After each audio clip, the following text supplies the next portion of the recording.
name. And all God's people said, Amen. Take your seat. This message, as part of the series, is titled Firm Foundation. Firm Foundation. And you can turn in your Bible to Matthew chapter 7 and to James chapter 1. We'll start just now with Matthew 7, and then later we'll refer to James chapter 1. But it's going to help you to bring your Bible with you on Sunday. And why we do that is so that you get more familiar with the Scriptures, and you get to see where things are in your own Bible, and even just underline some Scriptures, or highlight if you like doing that. And that'll get you to really fall in love with the Word. And this whole series is designed to help you not just to love Scripture on a Sunday morning when it gets preached, but that it becomes part of your daily life, part of your daily routine, that when you wake up in the morning, that's one thing you want to do is to open the Bible and to get into the Scriptures. And so if you've missed the previous 5 parts of the series, let me give you a summary statement quickly, just to sort of pull everything together. And that's simply this: God's Word is more than ancient words in a history book. It is a living and active revelation of God, speaking into our daily lives, nourishing our souls, and guarding us against deception and compromise. Its timeless message both challenges and captivates us as it points us to Jesus. And so the Word of God is living and active, Hebrews 4 verse 12 says. It's not some archaic, sort of old history book, that, maybe you grew up as a kid, your parents reading to you some Bible stories, and it's so much more than that. It is so relevant and so practical, and it speaks into our daily lives. The sword of the Spirit has not lost its edge, right? The lamp that is lighting our feet and lighting our path, that light has not dimmed. The Word of God is still as powerful today as it was when it was first written. And this is God's written revelation that needs to be part of our daily lives, shaping us and molding us and growing us to become more and more like Jesus. And so last week we spoke a lot about the types of things that mold us and disciple us. If we're not being discipled by the Word of God, we will inevitably be shaped, our lives will be discipled and formed by the things in our world, by the culture, the prevailing culture that we're in.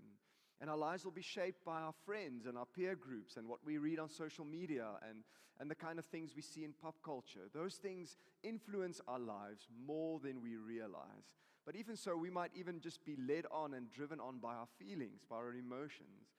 And our emotions in and of themselves are not bad, but we can't build our lives on something that it changes, every few minutes. We need to build our lives on something that is stable, something that is lasting. But not only that, if we're not being discipled by the Word of God, we easily fall for the lies and the deception of the enemy. And that's really, really dangerous. That's why the enemy will make it his number one priority to keep you from reading the Bible. If he can get you to neglect this book, then he's won, right? Because then he can feed you whatever he wants. Then he can lie to you, he can deceive you. And a lot of Christians are being led astray and find themselves in painful situations because they are not basing their lives on the Word of God. And so the next sort of cultural thought that I want to address, or the cultural issue, is this. We live in a culture that is comfortable hearing and agreeing with God's Word without practicing it. Now, you might recall last week I spoke about the fact that the Bible is sometimes used as a sort of a legalistic rule book, as if God gave us all these laws to make our lives miserable and because He wants to spoil our fun. That's not true about the Bible. But the other extreme, and so often that gets weaponized. The Bible becomes this hardline thing that people use against each other. But on the other end of the spectrum, if you can say the other ditch on the other side of the road, is that the Bible is just sort of a nice bit of truth. As long as you believe in Jesus, then everything in here is basically optional. And you kind of pick and choose what you like. We cherry pick scriptures from it, and we sort of discard the rest. Chew the meat, spit out the bones. That whole view of Scripture. And this is by far the most dangerous and the most prevalent view of Scripture today in the church. And this is a problem. And I sense there's such an urgency when I read the words of Jesus, and I sense just an urgency on the heart of God as I was preparing this message for the church to come back to realizing the authority of Scripture in our lives. And so we're going to read from Matthew chapter 7. And the part that we're going to read, just for context, Jesus is busy in the Sermon on the Mount. And Ulrich also read from that earlier in Matthew 6. He's speaking to his disciples. He's speaking to his followers. And so if you're here this morning, but you're not yet a follower of Jesus, maybe you're just exploring faith in Jesus, checking it out, as they say, then that's okay. This might not apply to you right now. But if you consider yourself to be a follower of Jesus this morning, if you are a born-again Christian, then this most definitely applies to your life. Jesus goes into Matthew 7 talking about recognizing false prophets, and he says they often come, as wolves dressed in sheep clothing, but he says you will recognize them by their fruit, by the way that they live. Their lifestyle will expose who they really are.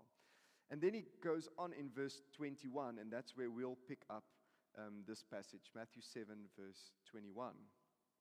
And so he says, "Not everyone who says to me, 'Lord, Lord,' will enter the kingdom of heaven, but only the one who does the will of my Father who is in heaven.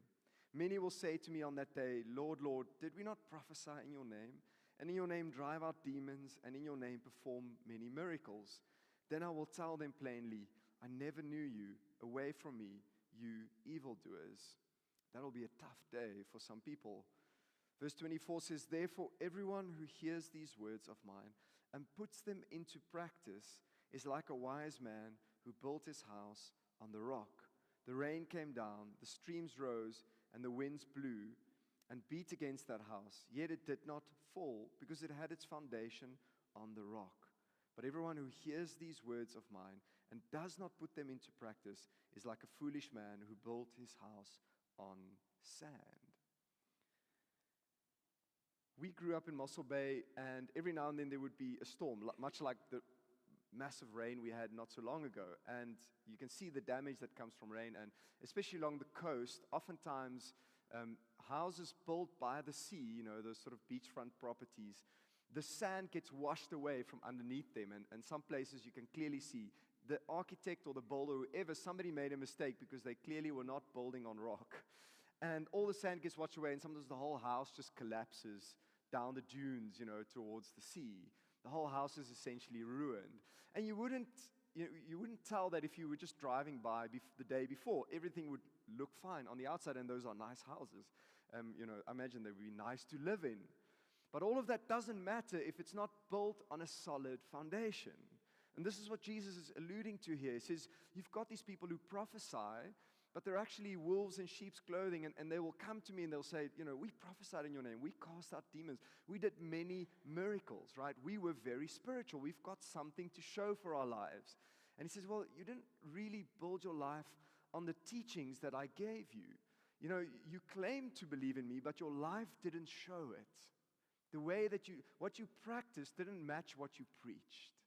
And this is the danger that we're in, is that we may have confession of faith in Jesus Christ. We may even have faithful church attendance. We may have even memorized some scriptures, even lead a Bible study. But if our lives don't line up with the practices that Jesus calls us to live out, we are building our lives on sand. Jesus says this, that when we stand before him, we will give an account of our lives. This is clear in Scripture. And when I stand before him, and I think we can all agree on this, I'm not going to stand before Jesus one day and say, Lord, you should see my grade 10 report. I mean, it was amazing. That was my best year in maths ever, right? And I was even a prefect, and I played the first team rugby. I mean, that counts for something, right? No one in this room, nobody, right, is going to get up there one day and say that. You're not going to stand before Jesus and go, Lord, did you see the cars that I drove? Oh my gosh, that Mustang, just, kind of dreams, pipe dreams for me, but there was a Mustang outside of our house roaring up and down the street yesterday. I'm not going to stand in front of Jesus one day and tell him about the incredible business that I built, right? Because when I stand before him, I'm just going to realize none of that actually matters, right? And maybe, what about you? What about if you stand before him one day, what will you give account for, right? And will it have been a life that was lived, built on the foundation of rock, the foundation of a life that was lived for the glory of God, to extend the kingdom of God, to live out and practice the life of following Jesus, actually doing what Jesus asked us to do. Because we live in a day and age, we live in a culture more and more and more where it has become optional to believe or to live out the scriptures. You can enjoy hearing it, maybe even agree with it, but it's become optional to obey the words of Jesus. And this is dangerous. This is building a life, building a house on sand. And so when we take the scriptures, when we take the word of God, it's not just a nice book with nice stories. It's not just beautiful verses to help encourage us and to give us promises. It's all of that. But it's also God's authoritative word that we should build our lives on. Amen? What will you have to show for when you stand before Jesus one day? What will you give account for? What will you say to him? What will you tell him? You see, Jesus calls us to build our lives on bedrock, the practice of following him. Not just the belief that I, put in him, because yes, you need to have faith in him. You need to believe in Jesus. That's the first thing you need to do. That's the starting point. But for so many Christians today, it starts with belief and it never develops into a life of practicing following Jesus and actually doing what he has asked me to do. Does my life line up with the Word of God? Do my actions and my words line up with the Word of God and what it looks like to follow Jesus? He wants us to build our lives on bedrock. And you might say, but surely, Simon, it's not about that. It's not about works, because we ought to have faith in Jesus. That's the most important thing, right? I mean, everything else, my works can't save me, so what's the point? Let's go to what Jesus says about this in John chapter 8, verse 31 to 32. It says, Jesus said to the people who believed in him, people who were already professing believers, "You are truly my disciples if you remain faithful to my teachings. And you will know the truth, and the truth will set you free." You see, there's a lot of Christians today who are not free, who are still enslaved to the things of the world, still stuck in the old fleshly desires that drive their lives, still stuck in greed, still stuck in addictions and things that become vices in their lives because they have not obeyed the Word of God. And the truth can only set you free if you start to apply it, if you start to live it out. But it will set you free when you start to live it out in a practical way.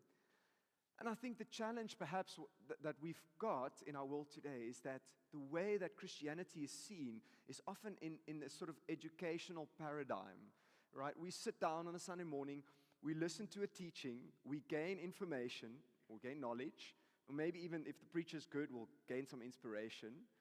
But generally, we leave the door, we leave the building, and nothing much changes. Rarely do we hear something, and then it transforms us on the inside. But that's the idea. The idea is not just for knowledge, and so we've got so many teachings, and we've got books, thousands of good books, and those are all valuable. We have access to endless teachings and sermons online. And, just by a finger tap or a click of a button, you can watch almost any sermon from the last 20, 30 years. They're all online. And there's an endless supply of information, but Jesus is not just looking for information. He's looking for transformation. He's looking that we not only read this, but that our lives are deeply impacted by it. And so when I read about Jesus going to the poor, going to the broken, going to the marginalized, going to the overlooked, and I read his compassion on those people, I can't just read that and go, "Oh, that's a nice story," and then I close my Bible and I go on with my day. No. When I read that, I ought to go, that moves me. God, help me to be that kind of person. That when I walk out into my world, I don't just turn a blind eye to the brokenness and the hurt in my world, but that something inside of me is moved. The word that is often used for Jesus' compassion is the Greek word splachizomai, which is a weird, creepy sounding word, but splachizomai essentially is a gut level sense of like agony, right, towards the person that is in need. Compassion. It's translated as compassion, which sounds very sweet, but it's actually much deeper than that. It's gut level. It's something that moves me from the inside to take action and to do something. I'm not just informed by the stories of Jesus. I ought to be transformed by the stories of Jesus and by the teachings of Jesus. Amen.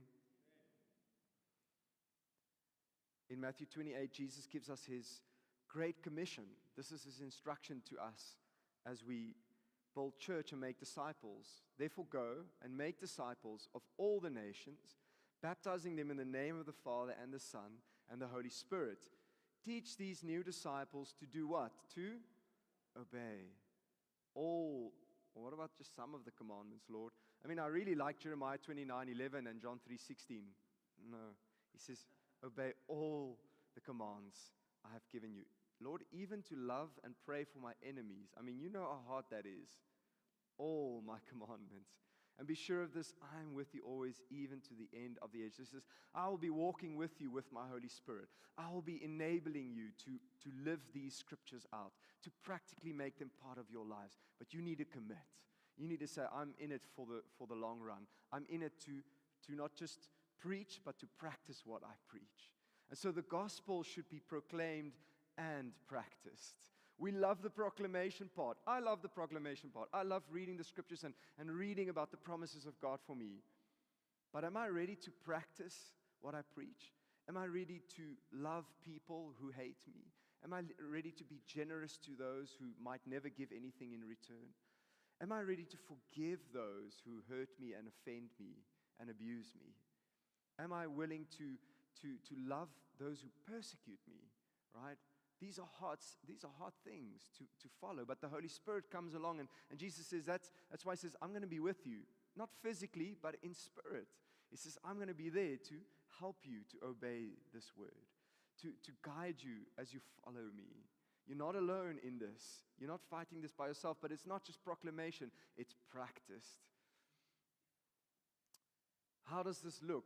What does it look like? Because when you read some of the sayings of Jesus, they're really hard. So we'll look at those next week. You know, what do we do when Jesus says, if your eye causes you to sin, pluck it out, right? And if you love me, you ought to hate your father and mother. Or let the dead bury their own dead, right? Have you read these before? There's some hard sayings of Jesus, and maybe you've just glossed over them and said, he probably didn't really mean that, you know? And why would He call a Canaanite woman a dog, right? There's not very pastoral things in Scripture that you'd be like, whoa, Jesus, did you really mean that? We'll talk more about that next week. How do we interpret some of these hard sayings? But when you read about discipleship in the Bible, it seems radical in comparison to the modern Christianity that we have today. And we might miss the forest for the trees and get very legalistic and nitpicky and try to, obey every single command as it is written there. But the idea is not this. And the idea is certainly not perfection. Practice is not perfection. It's an ongoing process of living out the heart of the gospel. In other words, I need the scriptures to transform me so that I begin to live them out. Not that I'm trying to check that I'm not missing any of the rules, but that my life shows Jesus to the world. That I reflect the love and the compassion and the grace of Jesus to the world. That's what's supposed to happen, right? I love this example in Matthew 23 where Jesus is addressing the religious leaders who they often miss the point of the Word of God. It says there, Jesus says, what sorrow awaits you, teachers of religious law, and you Pharisees, hypocrites, for you are careful to tithe even the tiniest income from your herb gardens. Who's ever tithed from their herb garden? That was a thing they literally did. Our herb garden's not doing so great at the moment. I see the petersilie died. Yeah, we're supposed to tithe from it. Maybe that's why. Tiniest income from your herb garden. This is not about the herb garden, by the way, but you ignore the more important aspects of the law. Justice, mercy, and faith. Justice, mercy, and faith. He says, you've meticulously kept all the little rules, but that's not the point. He says, that's not what I want from you. I want you to love the broken. I want you to become generous. I want you to seek out justice in your world, right? I want you to heal the sick. I want you to be the kind of hands and feet of Jesus in this world that I am to people. And if we read the Gospels, if we read the stories and we read the Gospels, we'll see there's a lot of action there, right? God is very pragmatic. When we read the Gospels, we see Jesus moving around, doing a lot of things. And it's not about works. Works cannot save us. But if our lives are truly transformed by God's word and by the power of God, then it must flow into something. There should be action. There should be some fruit that comes out of it. I cannot remain the same. But in our prevailing culture today in the church, we enjoy the Bible, we agree with it, we believe it, but are we living it out practically in our daily lives? You see, the point is not to be perfect. The point is not to try and tick every spiritual box. The point is to be on the journey. It's a process. If you'll go back to that previous point, the point of practicing and following the way of Jesus is not perfection, but it's a process of living out the heart of the gospel. That my life might reflect who Jesus is, who God is to the world around me. In other words, when I read the scriptures and I claim to believe it, am I becoming a more patient person in my world? Am I becoming a more gentle person? Because you can be spiritual and you can attend church and you can even know the Bible, even lead a Bible study, but be a mean person at work, right? That doesn't line up, hey? And so does what I preach, what I proclaim, does it line up with my practice?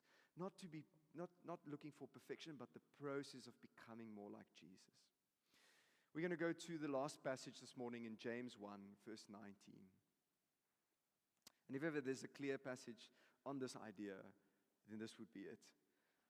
James 1, verse 19. Say amen if you're there. James says, "My dear brothers and sisters, take note of this. Everyone should be quick to listen, slow to speak, and slow to become angry." Please don't elbow somebody next to you. Because human anger does not produce the righteousness that God desires. Therefore, get rid of all moral filth and the evil that is so prevalent, and humbly accept the word planted in you, which can save you. Do not merely listen to the word and so deceive yourselves. Do what it says. Anyone who listens to the word but does not do what it says is like someone who looks at his face in a mirror and after looking at himself goes away and immediately forgets what he looks like. But whoever looks intently into the perfect law that gives freedom and continues in it, not forgetting what they have heard, but doing it, they will be blessed in what they do. Every one of us wants that. Every one of us wants the blessing that is attached to that. He says, don't just be a hearer of the word, be a doer of the word. Be somebody who practically lives it out. And so he says, be quick to listen, slow to speak, slow to become angry. Action, action, action, right? It's a practice of following Jesus, right?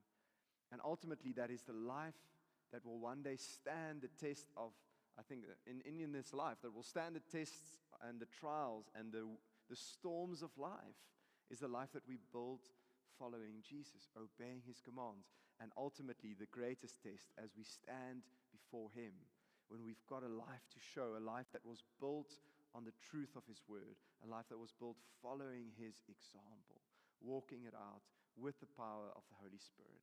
Isn't that awesome? We don't have to do this alone. We're not meant to try in our own strength. He's given us his Holy Spirit. And so every day I just sometimes pray, God, help me to be a better husband. Help me to be a better dad. Holy Spirit, give me the strength to be a nicer person to the people around me, especially here towards the middle of the year, right? We're all feeling it. The year is like a washing line. It tends to sag in the middle, hey? And so everything feels hard and just difficult. And it's hard to be nice to people in the middle of the year, man. And am I the only one? Thank you. Thank you, we're all the same. And I just need his grace. I need his power to help me become a kinder, more loving, more peaceful, more patient person. I need his help. I need his strength to walk out the truth of his word. But that must be our desire. Not an optional extra, not if you feel like it, not pick and choose, not chew the meat and spit out the bones, but this is the word of God. This is what I want to build my life on. These are the teachings of Jesus that I want to incorporate into my life. I want to put them into action, into practice. And James alluded to how that happens. He said, humbly accept the word planted in you. Humbly accept the word planted in you. Humility leads to agreement and practice. That's the last point. Humility leads to agreement and practice. Without humility, I'm not going to do what this says. It means I soften my heart. It means I surrender my will. It means I don't just sing, "You are the Lord of my life," but I actually live it out. Humility. I want to invite the worship team on up, and please stand with me this morning.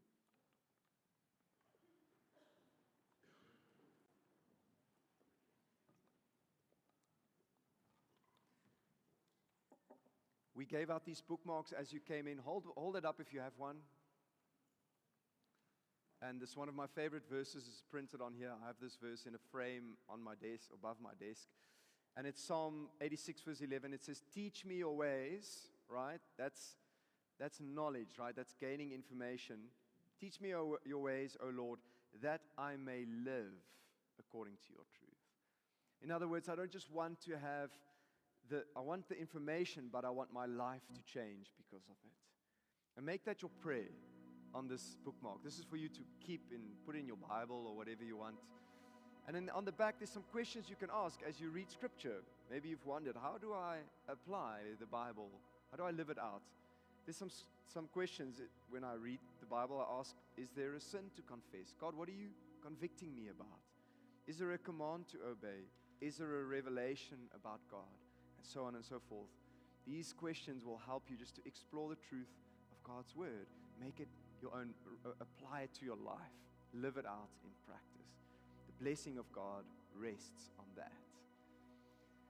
As an application, every week, we've had the same one for the last 6 weeks now, is for you to go and read the letter to the Ephesians. Who's read Ephesians so far? Would you raise your hand?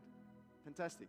Well, there's many of us who haven't, and I want to encourage you, get started today and start reading. It's only 6 chapters long. It's Paul's letter to the church in Ephesus. He wrote it while he was in prison, and it's loaded with beautiful truth. But don't just read it for yourself. I want you to trust God for a name, for a person, a colleague at work, a friend, a family member, to share some scripture with, to encourage them, and then put that into action. Because as we share God's word, it becomes more and more alive to us. That's your application, that's your challenge for this week, and get into the word of God. Amen. Let's close in the song and then we'll pray.